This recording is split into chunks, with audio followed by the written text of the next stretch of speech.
Naintindihan ko lang naman sa kanya, sabi niya na wala tayong magagawa. Parang the way I say it, sabi niya, that's life, kesera-sera. But then I told him na some instructions on what to say and what to do. Pero sa totoo lang, dapat hindi talaga yan umalis ng bansa si former President Rodrigo Duterte. Pag umalis po, susunod po ba kayo? Yes, meron na pong arrangements kasi kailangan ko kausapin yung mga abogado doon kung saan man siya dalhin. Pupunta kami, ako, at pupunta yung mga abogado and doon kami mag-uusap kung ano yung mga gagawin. Tingin niyo ba tama yung naging proseso sa warrant of arrest? Ay hindi talaga. Kasi nakalagay sa rules ng ICC, the defendant should be taken to a court, a local court. Dapat dinala siya sa korte. At yung proseso natin dito sa loob, yun yung masusunod para sa pag-implement ng warrant. What were your instructions to your father? About legal matters lang, no. So sinabihan ko siya na kung ano yung sasabihin at gagawin for his lawyer. Bibi, ano pong plano niyo? Bakit po kayo nagpunta dito? Gusto niyo po ba sanang makausap din si Father? Yeah, and then sinabihan ko din siya na wag tumanggap ng pagkain sa katubig kahit kanino. I understand, nag-prepare sila ng go bag. Nag-usap kami kanina doon sa assistant maghanda ng go bag. So, Bibi, hindi kayo pinapasok? Ano pong plano niyo dito ngayon? well, nag-aantay ako. Papasukin nila dahil gusto ko makausap personal. Mahirap kasi sa video call kasi choppy. Ginajam nila yung signal. Kailangan ko siya kausapin. Ma'am, buti kami ma'am, kahit ano mangyari. Hindi namin sa iwanan. Ano pong sabi Kahit sa ano mangyari, hindi namin sa iwanan. Maraming salamat. Bibi, Sara, sabi ni Attorney Raul Lambino, nag-grant na daw yung TRO. Any update po dito? Wala po akong update sa temporary restraining order ng Supreme Court. But as I said, lahat ng mga tao dyan sa loob ng base at dyan sa airport, kung Pilipino ka, hindi ka papayag na ginagawa ito. Were you surprised? Dito tumakita po si, were you surprised by this scenario, or is it something that you expected?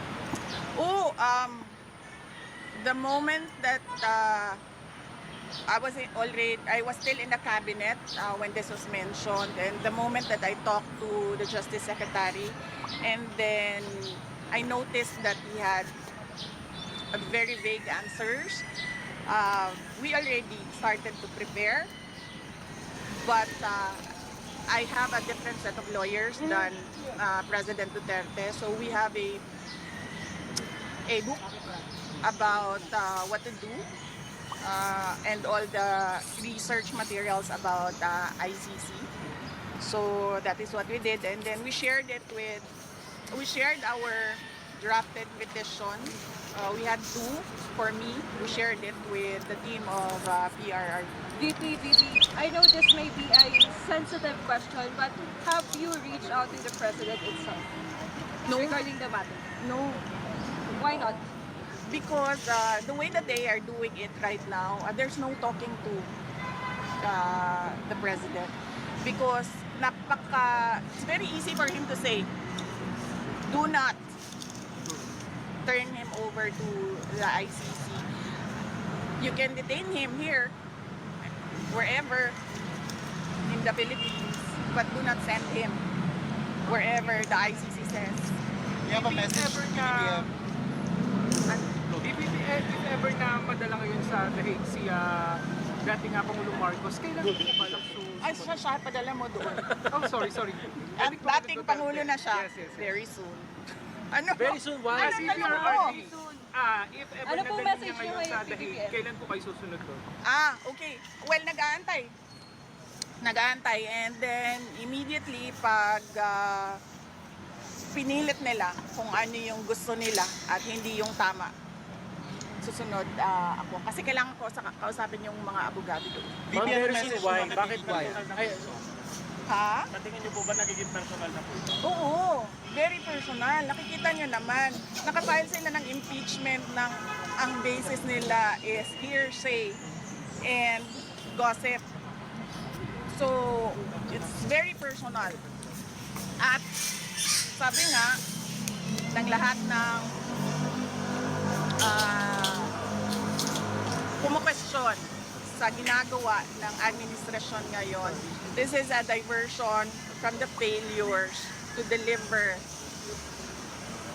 good governance and decent public service to the Filipinos. Message po kay PBBM. Wala akong message sa kanya. I don't think that there's talking to a person who will allow a citizen to be turned over to foreigners. VP, can you confirm hindi ba kayo pinayagan pumasok or nagkita kayo ng clearance? Hindi kami pinayagan. Ilang beses na kami paulit-ulit. So, hindi kami pinayagan. Si Sara, bilang simpleng mamamayan, ano yung pwede namin magawa para sa natin? Accountability. Transparency and accountability from the government. Tinatanong natin kung anong nangyari sa PhilHealth, diba? Tinatanong natin kung anong nangyari sa budget, diba? So, huwag nilang ilihis yung usapan sa mga gawa-gawa nila na mga akusasyon. What's your message to the critics of the former presidency that he had it coming? What's your message to the critics of your father that he had it coming? There is no legal basis at all to turn over or to endorse the president, the former president, to ICC. So, wala silang, kung para sila sa justice at sa batas, walang batas dito eh. So, nasaan sila? So, does that mean na parang he had it coming even if hindi sumusunod sa batas? Kaya nga sabi ko kanina, diba? Sabi ko, gagawin nila kung anong gusto nila kahit hindi tama. Gagawin nila kung anong gusto nila kahit mali. Ma'am, tumanggi na po yung DFA. Sabi ng DFA, hindi sila nakikipag-usap sa ICC.